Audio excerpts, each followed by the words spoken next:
All right, let's get right into it. We're going to explore that deep, profound feeling of being invisible.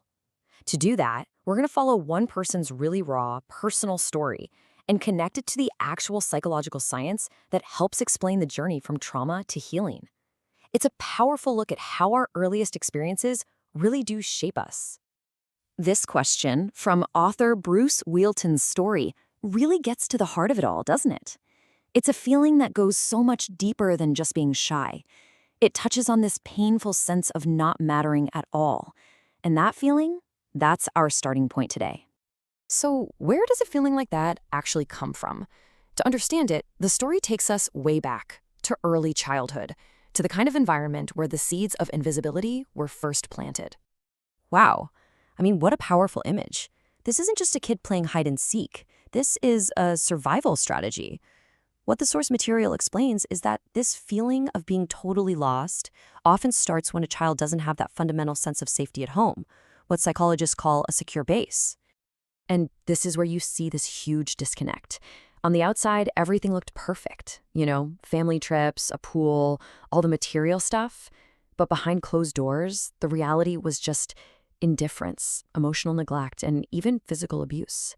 It created this really confusing world where family was a performance, something you did, but not something you actually felt. So how do we even begin to make sense of this? Well, we can connect this personal experience to a really important psychological framework called attachment theory. This science gives us the language to understand what was going on and what was missing. Okay, so this brings us to this big idea of secure attachment. Research pioneered by a guy named John Bowlby shows that when a caregiver is consistently there for a child, responsive and caring, that child develops a safe foundation. They learn the world is a pretty trustworthy place. This is that secure base. And it's the very thing Bruce felt he was missing when he was hiding behind that telephone pole. And this chart really shows what happens when that base isn't secure. When care is inconsistent or rejecting or even scary, a child develops an insecure attachment. In Bruce's case, a home with both neglect and unpredictable abuse, well, that points directly to a disorganized attachment. That's when the person who is supposed to be your comfort is also the person you're afraid of.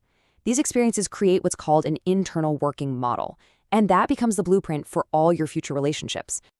All right, let's get back to the story and see how these early patterns started to play out.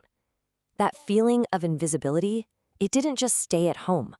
It followed him out into the world, and it led to some really profound social anxiety. He literally became a ghost in his own life. And this wasn't a choice. It was an adaptation. It's related to a condition called selective mutism, where a person is literally unable to speak in certain social situations. Silence became his shield. It was a way to avoid the judgment he had been trained to expect. And research makes this link crystal clear. Emotional abuse teaches a kid to doubt their own worth. They start to internalize this deep sense of shame, this belief that something is wrong with me. And that creates a fear of rejection that just blossoms into social anxiety, where pretty much every interaction feels like a threat. And in that incredibly lonely world, the yearning to be seen becomes massive. The source material shares this fascinating insight about the horror movie Carrie. For Bruce, that story wasn't about the bloody revenge at the end. It was about that one moment when the popular boy, Tommy, actually saw the invisible girl and asked her to the prom. For him, that was the fantasy, just to be noticed. But, and this is so important, the story does not end there. In this really powerful turn, we see that these early patterns are not a life sentence. Change is absolutely possible. This right here, this was the turning point. For the very first time, a relationship gave him proof that he was special, that he mattered. This one experience started to push back against a whole lifetime of feeling invisible. It was, as he puts it, the missing piece. And guess what? Psychology actually has a name for this. It's called earned secure attachment. And neuroscience shows us that our brains are incredibly resilient. Through new, healthy relationships and things like therapy, we can literally rewire those old, insecure internal models. We can learn safety and trust as adults, even if we missed out on it as kids. And just look at what became possible. With this new foundation of love and earned security with his partner Lynn, a completely new life was built.